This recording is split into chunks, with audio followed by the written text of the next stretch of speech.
Malaysia প্রবাসী বাংলাদেশিদের বৈধ চ্যানেলে দেশে টাকা পাঠানোর আগ্রহ গেল মার্চের চেয়ে চলতি মাসে আশঙ্কাজনক হারে কমেছে। রিঙ্গিতের বিনিময় মূল্য কমে যাওয়ায় তৈরি হয়েছে এই পরিস্থিতি। মানি ট্রান্সফার কোম্পানিগুলো বলছে লাভজনক হওয়ায় হুন্ডিতেই ঝুঁকছে প্রবাসীরা। মালয়েশিয়া থেকে সহকর্মী আহমাদুল কবিরের প্রতিবেদনে বিস্তারিত।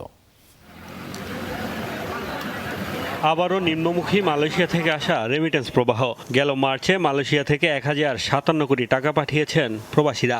এপ্রিলে এই রেমিটেন্স প্রবাহ অন্তত 20% কমে যাওয়ার শঙ্কা সংশ্লিষ্টদের। দীর্ঘদিন ধরেই মালয়েশিয়া থেকে প্রবাসী আয় ছিল নিম্নমুখী। প্রণোদনা সহ সরকারের নানা উদ্যোগে তা কিছুটা বাড়তে শুরু করে। তবে এবার রিঙ্গিতের দাম কমে যাওয়ায় আবারও কমছে প্রবাসীদের বৈধ চ্যানেলে টাকা পাঠানোর আগ্রহ। গেল এক মাসের ব্যবধানে রিঙ্গিতের বিনিময় মূল্য 26 টাকা থেকে নেমে দাঁড়িয়েছে 23.5 টাকায়। অবৈধ পথে মুদ্রার বিনিময় মূল্য তুলনামূলক বেশি পাওয়ায় হুন্ডিকেই বেছে নিচ্ছেন প্রবাসীরা। ব্যাংকে রেমিটেন্স পাঠালে চার্জ দেওয়া লাগে এবং প্রণোদনা কম, অথচ এই টাকা যদি হুন্ডিতে পাঠায় তাহলে প্রণোদনা দিয়ে ব্যাংকের যে টাকা পাঠায় তার থেকে আরও অনেক বেশি।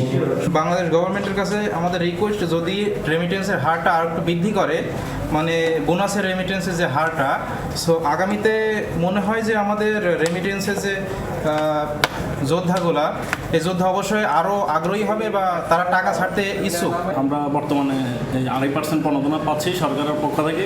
আমরা চাই এটা আরও বাড়িয়ে ন্যূনতম 4%, 5% করা হোক। এখনই যথাযথ উদ্যোগ না নিলে মালয়েশিয়া প্রবাসীদের বৈধ পথে টাকা পাঠানোর প্রবণতা আরও কমবে বলে আশঙ্কা দেশটির মানি ট্রান্সফার কোম্পানিগুলোর। প্রণোদনা বাড়ানোর পাশাপাশি মুদ্রার বিনিময় হারের তারতম্য কমানোর তাগিদ তাদের। মালয়েশিয়া থেকে বৈধ পথে রেমিটেন্স প্রেরণে বেশ উল্লেখযোগ্য অগ্রগতি পরিলক্ষিত করেছি।